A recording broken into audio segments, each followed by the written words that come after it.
Здравствуйте, уважаемые подписчики и гости моего канала. Рада снова приветствовать вас у себя на канале Лавка Старины. И вот спустя 2 года я снова решила поехать на свой родной Момский район. 6 марта в 12 часов дня мы двинулись в путь с поселка Уснеры Аймяконского района. Вот спускаемся на реку Индигирка. С поселка Уснера, как я раньше говорила, начинается автозимник по Индигирке, дороги Арктики. Общее расстояние между поселком Уснера и селом Хану на автомобиле около 325 километров. По прямой 210 километров. Приблизительное время пути при хорошей дороге около 8 или 9 часов. Ну а если вышли на леди, то это расстояние можно преодолеть от нескольких дней до недели. Все зависит от матушки природы. Индигирка – река в Якутии, начинающаяся в Халканском хребте и впадающая в Восточно-Сибирское море. Берега Индигирки очень красивые. Река буквально разрезала горные отроги, открыв миру перемятые тектоническими движениями слои, что делает ее одной из самых живописных рек нашей страны. На этом месте образовался взрыв льда. Индигирка, даже несмотря на зимние уровни воды, река быстрая. Ее природная энергия огромна. Свой выход вода нашла ниже по течению, а масса льда, что находится выше, быстро прибывающей водой, подняло и разорвало. Поэтому на этом месте разлетелись огромные глыбы льда величиной с автомобиль. На этом месте мы оставляем свои преподношения духом великой реки Индигирки, чтобы благословили наш дальнейший путь.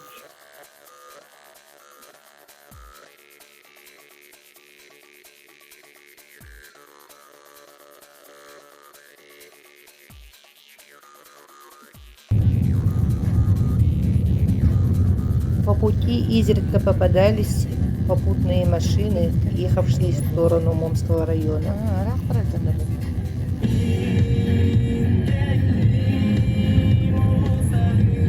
Более половины из 1726 километров своей длины Индигирка протекает по горной местности.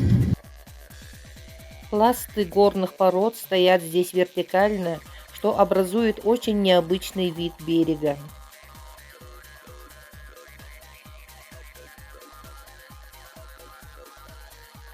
Проезжаем мимо нескольких старательских приисков.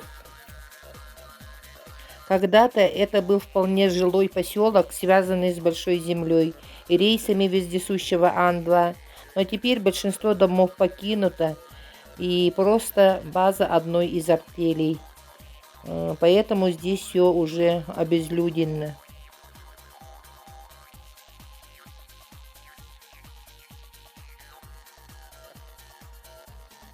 Первая часть маршрута спокойная. Наслаждаемся яркими весенними заснеженными видами хребта Черского. Проехав несколько десятков километров, мы встречаемся со встречной машиной, останавливаемся, чтобы спросить состояние дороги. Наверняка вы успели заметить, что мы часть пути проехали на совсем маленькой иномарке. Но, расспросив встречную машину, узнали, что впереди есть наледь. Правда, не уточнились именно в каком месте, но уже дорога дальше была напряженная. На этом участке Уснера-Хану река Индигирка прорезает один из самых мощных горных систем северо-востока нашего континента – хребет Черского. Здесь реку окружают высокие скалистые горы, а берега реки сложены гранитными плитами высотой сотни метров. Хребет Черского представляет собой целую систему хребтов. То, что удивительно, но только лишь в 1927 году хребет Черского, сопоставимый по размерам, например, с Кавказом, был нанесен на карты и получил свое название. И даже тогда нанесен, конечно, весьма приблизительно. Это уже потом отряды топографов составили подробные карты, а до 1927 года в этой части мира на картах рисовали совершенно неверную картину. Пожалуй, это одно из самых последних географических открытий такого масштаба не только в России, но и в мире. И это открытие принадлежит Сергею Владимировичу Обручеву, советскому геологу, исследователю северо-восточной Сибири. Утром было пасмурно, а теперь посмотрите, как яркое весеннее солнце открывает нам всю красоту этого восхитительного горного пейзажа.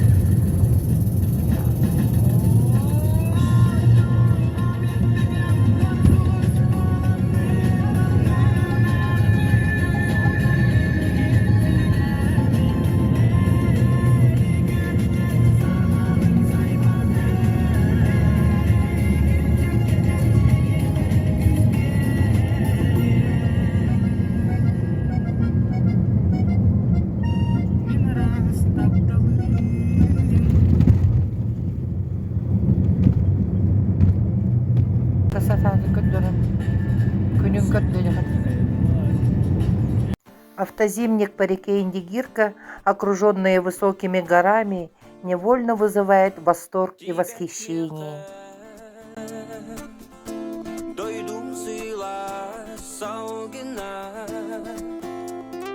Это территории, практически лишенные круглогодичных дорог, зато здесь очень развита речная сеть. Причем не только летом во время навигации, но и зимой, когда продолжительные и довольно сильные морозы сковывают эти реки льдом. Вот тогда по льду этих рек прокладываются зимники и зимние дороги, которые существуют только зимой. На нашем пути встречаются трудности. Это места с большими валунами и ледяными торосами. Для маленькой машины она является тоже труднопроходимой. Как бы аккуратно проехать, не задев на маленьких колесах бампер. Но благодаря опыту водителя благополучно проехали. Вот на этих участках летняя навигация невозможна вовсе. То есть зимой в плане транспортного использования реки даже более востребованы. Поселок Уснера, откуда началось наше путешествие, является ключевым. Она стоит на пересечении сухопутной и круглогодичной Колымской трассы с Индигиркой. Здесь даже мост есть через реку. Отсюда и начинается зимник по Индигирке, по которому можно доехать вплоть до Чокурдаха, крупного поселка в самых низовьях Индигирки. От Уснеры до него 1120 километров. Кстати, по Индигирке летом существует и навигация, правда, лишь отдельными участками, только до Кедуляха. Було.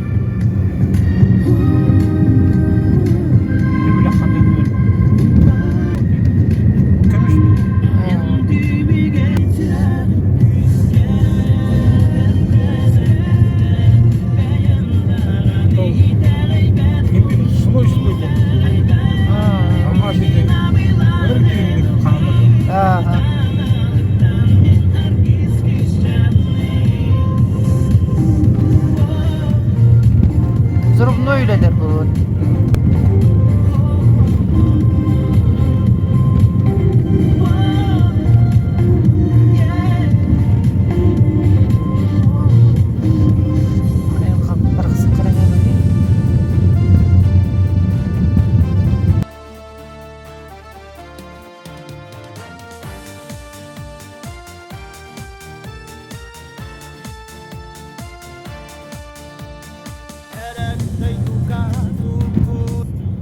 И вот мы подъезжаем еще к одному полузаброшенному прииску, юбилейный. В 70-х, 80-х годах здесь кипела жизнь. Была больница, школа, дом культуры. В 90-х с упадком добычи золота по причине снижения стоимости золота поселок перестал работать. Сейчас работа здесь ведется только вахтовым методом. Ну а в те времена были построены здесь даже каменные дома.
Омский район, граница.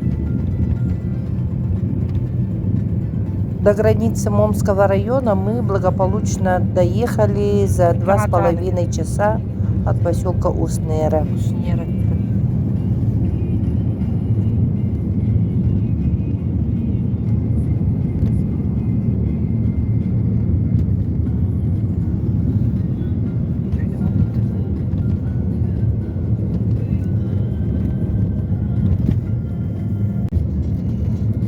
На этом месте горы временно отступают от реки и появляются небольшие возвышенности с ровными полями.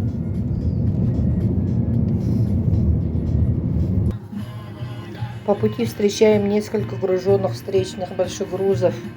Здесь как раз дорога автозимника очень узкая, поэтому остановились, чтобы дать им проехать.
Уже приближаясь к поселку Тебюлях, мы увидели табун лошадей, пасущихся у подножия горы подножным кормом.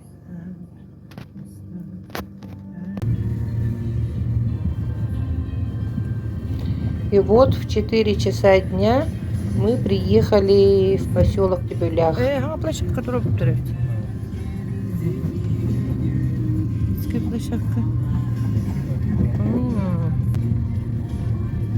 Поселок Тебюлях совсем небольшой, но зато здесь уже ловит сеть МТС.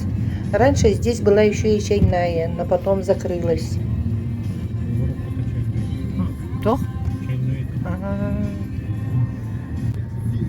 В Тебюлях мы проехали не останавливаясь, перекусили на окраине и поехали дальше.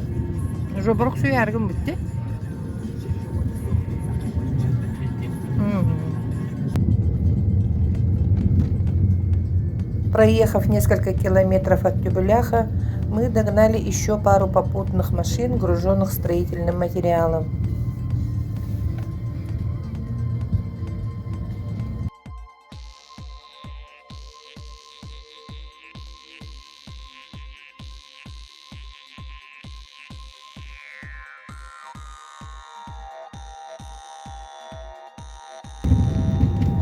чуть позднее, примерно к 6 часам вечера, мы подъехали к тому самому месту, где река входит в тесные ущелья хребта Чирского или к началу Индигирской трубы. Это место здесь называют Анка, от слова «ан» по-якутски, по-русски означает «дверь». Это порожная цепь, где летом бывают очень большие пороги, по-другому еще называют Улхан-Хапчагай. Это порожистый участок в верхнем течении реки Индигирки с бурным потоком, пересекающий высокогорную часть хребта Черского.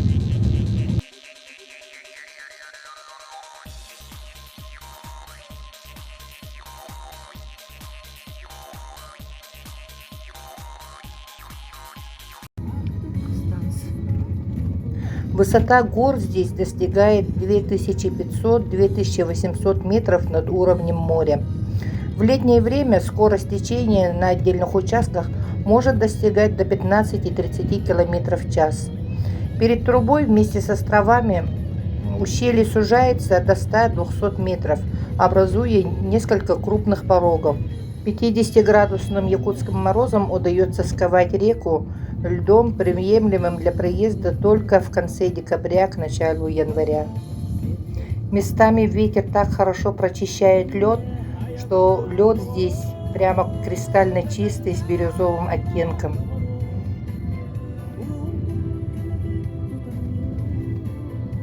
Протяженность сложного участка здесь около 60 километров. Индигирка прорезает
Чуй.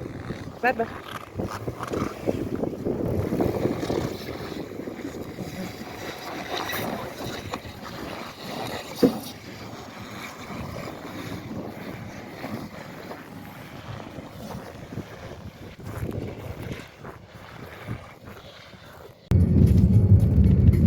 А вот еще местность со станциями, которые отчетливо видны с вершин гор. Каменные изваяния стоят тут уже не 1 миллион лет и, вероятно, простоят еще немало. Они настолько завораживающе причудливы в своих формах, что порой возникает идея об их рукотворном происхождении, хотя это всего лишь процессы морозного выветривания.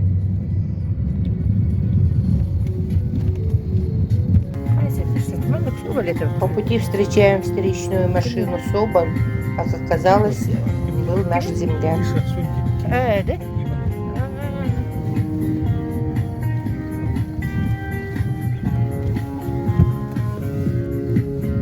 Мустура, бедная скульптура.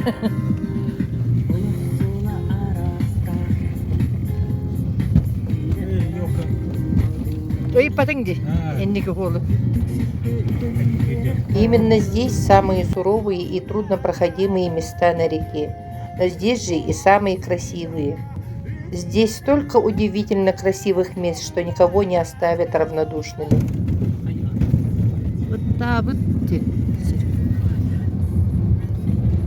В устье левого притока протекает река Этабы, потрясающее своей красотой и энергетикой место.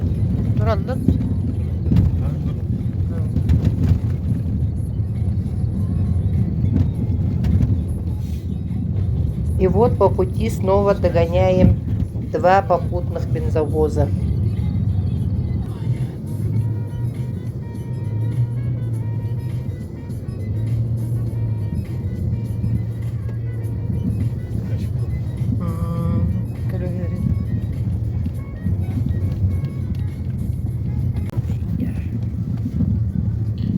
И вот, чуть не доезжая до местности Мустах, мы издалека замечаем стоящие автоколонны.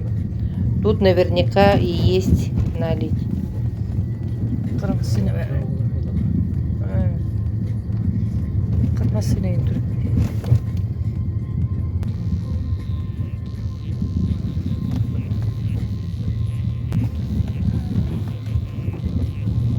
Золотаридами. Техника оборудования в Аджукайне.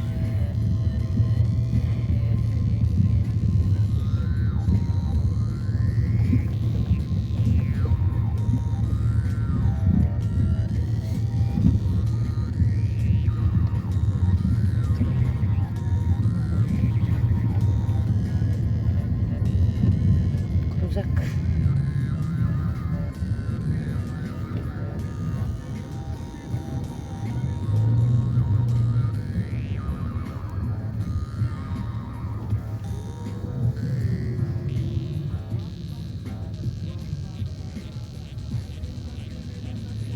Он торгнавит, ол купу была ёшка. Как я уже рассказывала раньше, наледь здесь это когда поверх льда начинает выходить вода. Причем это не зависит от того, насколько низкие температуры или теплые в это время. Сложность ситуации зависит от того, насколько много воды вышло, какой глубины и какие площади занимают эти наледи.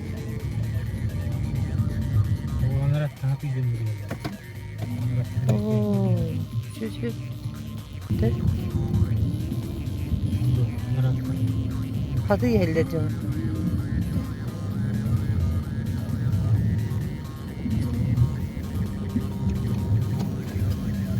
Трактор бар дегенде. Дружит. Ох, дед. Бір бақын. Вот туда приехал, развернулся где-то. Я ему показал, там какая-то дорожка, слева, справа. Вот такая вот наледь. Вот столько машин. Даже если он пойдет пробивать, Вы не проедете, говорите.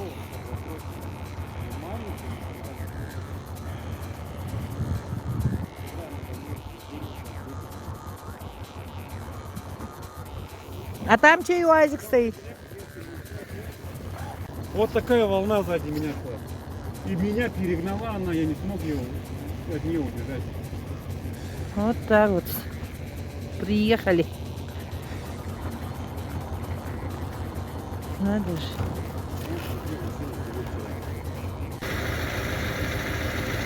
Короче, вышла такая наледь. Там, говорят, машина провалилась сегодня.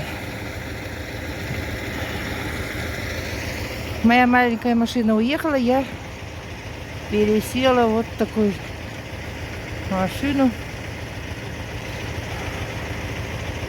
Договорились с трактором, чтобы они на буксире его как-то перетащили. Хорошо, что знакомых земляков встретила. Сказали, как раз одно место есть. Как раз одно место. Но главное, чтобы на буксир взяли.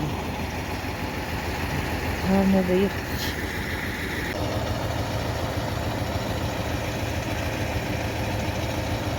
Трактор поедет.